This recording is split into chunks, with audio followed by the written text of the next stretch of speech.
Everyone wants the shortcut. I'm 94 years old, and I've watched 3 generations of people chase the wrong thing their entire lives. They come to me now, my grandkids, neighbors, strangers who find me on the porch, and they ask the same question in different clothes. How do you still have peace? How do you wake up every morning and not be angry at everything that happened to you? They're expecting me to say prayer or exercise or some supplement they sell on television. I let them wait. Then I tell them the truth. The truth nobody told me until it was almost too late. You ready? Because this is going to rearrange something inside you.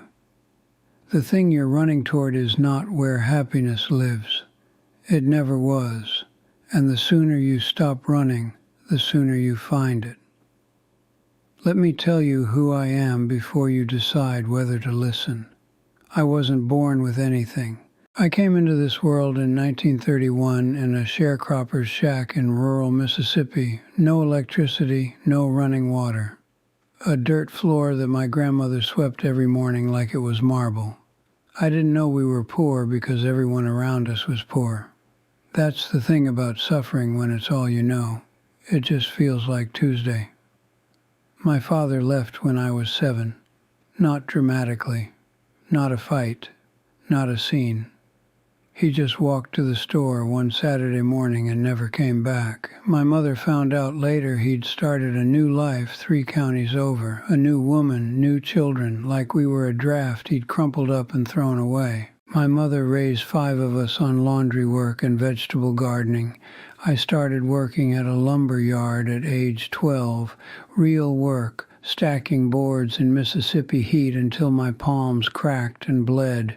I didn't mind the bleeding as much as I minded the feeling that life had already decided something about me before I had a chance to decide for myself. By 16, I'd taught myself to build things. Furniture mostly. A neighbor let me use his tools on weekends. I discovered that wood doesn't lie to you. You cut it wrong, it stays wrong. You treat it right, it holds forever.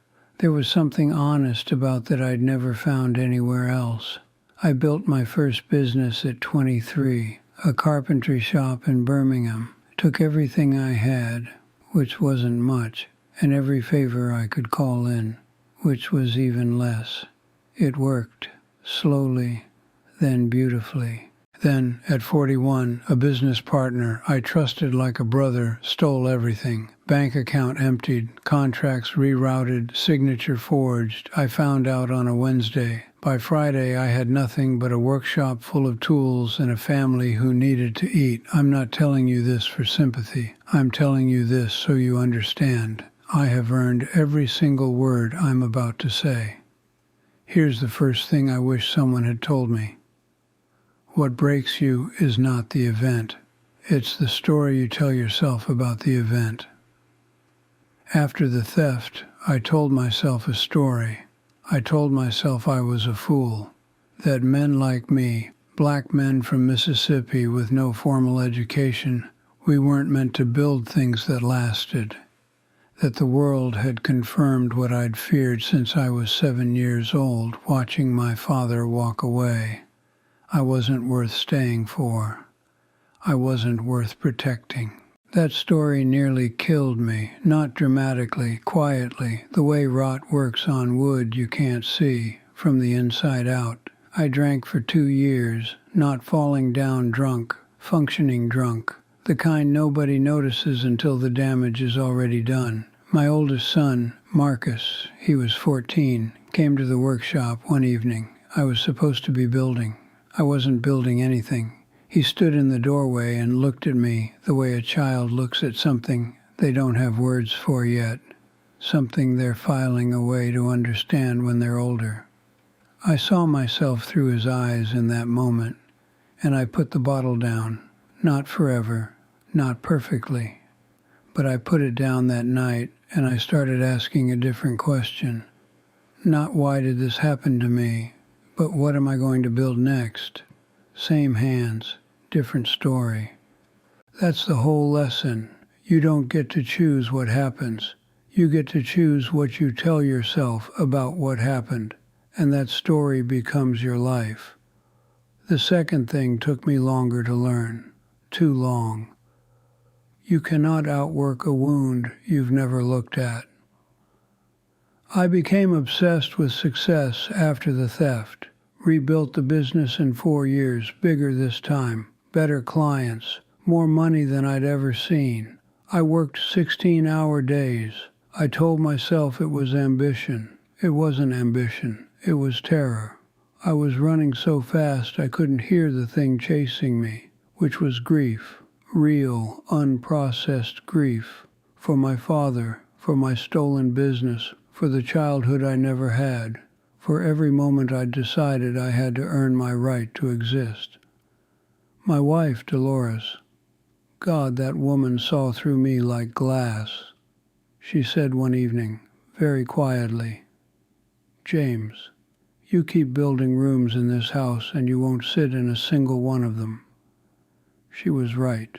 I didn't know how to be still. Being still meant feeling things, and feeling things meant facing the 7-year-old boy in Mississippi who never understood why he wasn't enough to make his father stay. I wish I had faced him sooner. I wish someone had told me that the wound doesn't heal because you ignore it. It just goes underground, and underground things grow strange. I finally sat with it at 62. A therapist my daughter practically dragged me to. Took 3 sessions before I cried for the first time since I was a child. Real crying, ugly crying, the kind that cleans something out. I came home and Dolores looked at my face and just nodded, like she'd been waiting 20 years for that moment. If you are running right now, from grief, from guilt, from some old hurt you've decided doesn't deserve your attention, stop. Just stop for a minute. Look at it. You don't have to fix it today. Just look. The running costs more than the looking.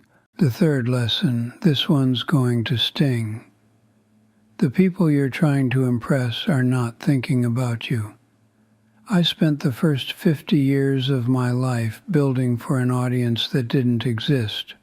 I wanted to prove something to my father who hadn't asked. I wanted the neighborhood to see the boy from the dirt floor as somebody, but the neighborhood had their own dirt floors to worry about. I wanted success visible enough that no one could ever again question whether I belonged. You know what all that external building got me? A very impressive life that I wasn't actually living. Nobody warns you about this. Nobody sits you down at 25 and says, "Hey, the validation you're seeking from other people, it will never be enough because it's coming from the wrong place." My grandson asked me last year, he's 28, smart kid, works in finance. He said, "Pop, how do I know if I'm on the right path?" I asked him, "When you imagine achieving this goal, who's watching?" He thought about it. He named 3 people: his college roommate, an ex-girlfriend, his old manager who once told him he'd never make it. I said, "Son, those people are not watching. And even if they were, it would feel empty for about 48 hours, and then you'd need a bigger goal to show them. That's a machine with no off switch." He got quiet. I said, "Now tell me, what would you build if nobody was watching? What would you pursue if there was no audience? That thing. Go build that." He called me 6 months later. He'd left finance. He's teaching now. He sounds like a different person. Stop building for ghosts. Build for yourself. Build for the people in the room with you right now. That's the only audience that was ever real. Here's the one I saved, the 4th lesson, the one I didn't understand until I was nearly 80. Time is not something you have, it's something you're spending right now, every second of this conversation. I used to say someday like it was a place on a map. Someday I'll slow down. Someday I'll take that trip. Someday I'll tell my children how proud I am of them. Someday I'll stop being so hard on myself. Dolores got diagnosed at 74. Parkinson's. Slow at first, then faster than anyone prepared us for. I watched the woman who had seen through me like glass gradually lose access to the words she'd always used so precisely. In her last 2 years, she couldn't always remember my name, but she always recognized my hands. I would sit with her and hold her hands, and she would calm. 49 years of marriage written into muscle memory. 49 years of a man's hands she knew better than he knew himself. She passed on a Tuesday morning. The light was coming through the blinds the way she always liked. I had been with her all night, and the some days were gone, every single one of them. I'm not telling you this to make you cry, though if you need to cry, go ahead. I'm telling you this because I know something now that I cannot unfeel. The moment you're in is not practice. This is the actual performance. Your life is not in the future waiting for you to arrive. It is happening right now, in real time, whether you are paying attention or not. What are you postponing? Who are you not calling? What experience are you waiting to have until conditions are more perfect? Conditions will never be more perfect. This is it, right here. I'm 94 years old. I lost my father before I knew how to lose things. I lost my business to a man I called a friend. I lost years of my life to a wound I was too proud to look at. I lost my wife, my partner, the person who understood me better than I understood myself. By all accounts, I should be a bitter old man sitting on a porch waiting to die. But that's not what's happening. What's happening is this. This morning I woke up and the birds were already arguing outside my window, loudly, the way birds do, with total commitment, and I laughed, out loud, by myself, just at the sheer absurdity and beauty of being alive on another morning with birds arguing outside my window. That's what's left when you strip everything else away. Presence, gratitude, the audacity to find it funny. I wish I had found this earlier. I really do. I wish someone had handed me these 4 lessons at 30 and saved me 30 years of running in the wrong direction. But maybe that's not how it works. Maybe you have to earn the lessons by surviving the mistakes. What I know for certain is this: it is not too late for you. Whatever age you are watching this, 20, 40, 60, 80, the question is the same. What will you do with what's left? Not someday, now. Tonight, before you sleep, I want you to do something small. Write down one thing you've been postponing that actually matters. Not a task, not an errand. Something that feeds your actual life. A conversation, a choice, a decision to stop running. Just one thing. And then ask yourself what you're waiting for. Because I promise you, from 94 years of evidence, the waiting is the waste. Whatever time you have left, and none of us knows how much that is, spend it like it means something. Because it does. It always did. You just have to open your eyes wide enough to see it.